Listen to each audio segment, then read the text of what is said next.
Hello guys, this is Chandan Mahapatra and you are watching Easy Legal. Today's topic of discussion will be on classification of offences under the Criminal Procedure Code 1973. The Criminal Procedure Code 1973 classifies offences into four categories, namely cognizable and non-cognizable offence, bailable and non-bailable offence, compoundable and non-compoundable offence, and last but not the least, summons and warrant case. Let us come to the difference between first classification of offence, that is cognizable and non-cognizable offences.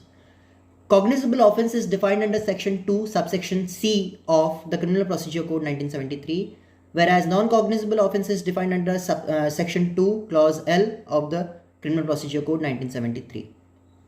Cognizable offences are more serious in nature than compared to that of non-cognizable offences, whereas non-cognizable offences is less severe in nature than compared to that of cognizable offences. In cognizable offences, the punishment can be either life imprisonment, death penalty, or imprisonment for a term which may exceed 3 years. And however, it is not a fixed rule, it is a general rule. In case of non-cognizable offences, the punishment is imprisonment for less than 3 years. It is also not a fixed rule, it is a general rule. In some cases of non-cognizable offences, the punishment may exceed 3 years. Then cognizable offences are those offences in which the police officer or any officer appointed by or authorized by the magistrate has the authority or the right to arrest any person without a warrant. But in case of non-cognizable offences, the police officer does not have the authority to arrest any person without a warrant. In order to arrest a person accused of some offence, in case of non-cognizable offence, the police officer needs a warrant to be issued by the magistrate. Without a warrant, that particular person cannot be arrested.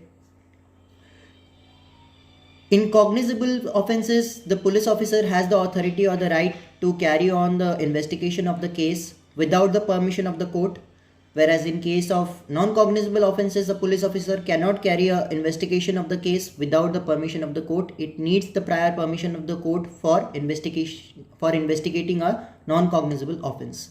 Examples of cognizable offences includes murder, punishment for murder under section 302 of IPC, punishment for rape under section 376 of IPC, punishment for kidnapping under section 363 of IPC, punishment for theft under section 379 of IPC.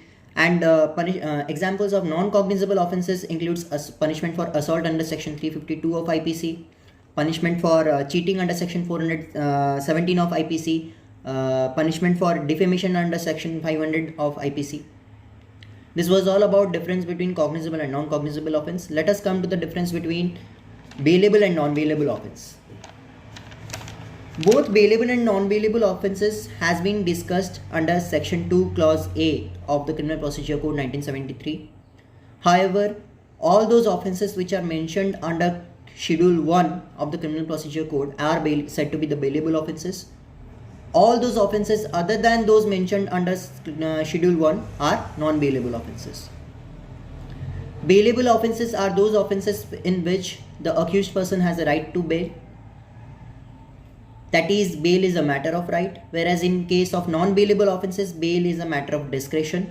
It is up to the court of law whether the court will grant bail to the accused person or not. In case of bailable offences, both the police officer as well as the court of law has the authority to grant bail to the accused person. Any one of them can grant bail to the accused person in case of bailable offences. Whereas in case of non-bailable offences, only the court of law has the authority to grant bail to the accused person. No police officer has the right to grant bail to the accused person in case of non-bailable offences. As similar to the case of non-cognizable offences, bailable offences are also less severe in nature than compared to that of non-bailable offences, whereas non-bailable offences are more severe in nature than compared to that of bailable offences. Anticipatory bail application is not maintainable in case of bailable offences, whereas in non-bailable offences, anticipatory bail application is maintainable. Refusal of bail in case of bailable offences shall amount to wrongful confinement under section 342 of IPC, whereas in case of non-bailable offences, no such offence is committed if the court of law denies to grant bail to the accused person. Examples of bailable offences includes kidnapping under section 363 of IPC, punishment for stalking under section 354D of IPC, punishment for cheating under section 417 of IPC.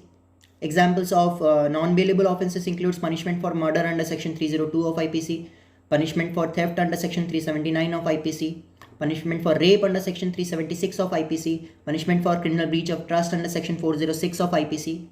This was all about the difference between bailable and non-bailable offense. Till now we have discussed about the difference between cognizable and non-cognizable offenses, the difference between bailable and non-bailable offense, and now we will come to the difference between compoundable and non-compoundable offense. Similar as non-cognizable and bailable offenses, compoundable offenses are also less severe in nature than compared to that of non-compoundable offenses, whereas non-compoundable offenses are more severe in nature. In case of compoundable offense, a legal compromise is allowed between two parties, that is the party filing the suit and the opposition. In case of non-compoundable offenses, no legal compromise is allowed. In case of compoundable offenses, only the private individual is affected by the act of the offender, whereas in case of non-bailable offenses, both the private individual as well as the society as a whole together are affected by the act of the offender. In case of compoundable offenses, settlements can be made with or without the court's approval, whereas in case of non-bailable offenses, no settlement is allowed. Only the case of non-compoundable offense can be quashed off. In case of compoundable offenses, a person accused of a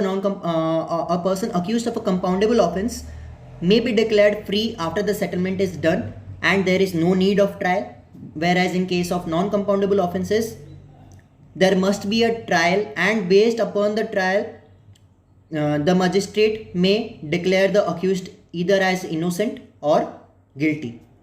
Examples of compoundable offenses includes assault under section 352 of IPC, cheating under section 417 of IPC, and examples of non-compoundable offenses includes punishment for rape under section 376 of IPC, punishment for murder under section 302 of IPC, punishment for kidnapping under section 363 of IPC, punishment for theft under section 379 of IPC. This was all about difference between compoundable and non-compoundable offense. Let us come to the last classification of offense, that is the difference between summons and your warrant case. About summons case, it is defined under section 2 clause W of the Criminal Procedure Code 1973, and about your warrant case, it is defined under section 2 clause X of the Criminal Procedure Code 1973. Summons case is less serious in nature than compared to that of warrant case, and warrant cases are more serious in nature. In case of summons, the punishment is imprisonment for less than 2 years, whereas in case of warrant cases, the punishment can be either death penalty, life imprisonment, or imprisonment which may exceed 2 years. In case of summons cases, if the investigation does not end within 6 months from the date of the arrest of the accused person, then the magistrate has a right to put an end to the investigation under section 167 subsection 5 of CrPC, whereas in case of warrant cases, no such period for investigation is mentioned. The investigation can continue as long as it can take. Then in case of summons, the trial begins with the magistrate explaining the substance of the accusations to the accused under section 251 of CrPC, whereas in case of warrant cases, the trial begins with compliance of section 207 of CrPC, that is whether the accused is supplied with the copies of the police report and the documents or not.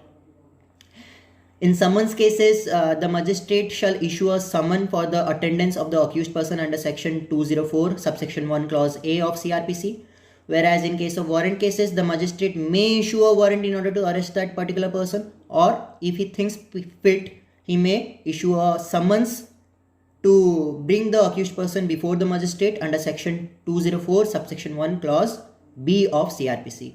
This was all about the classification of offenses and the difference between them. We got to know about the difference between cognizable and non-cognizable offense, the difference between bailable and non-bailable offense, the difference between compoundable and non-compoundable offense, the difference between summons and warrant case. Thank you.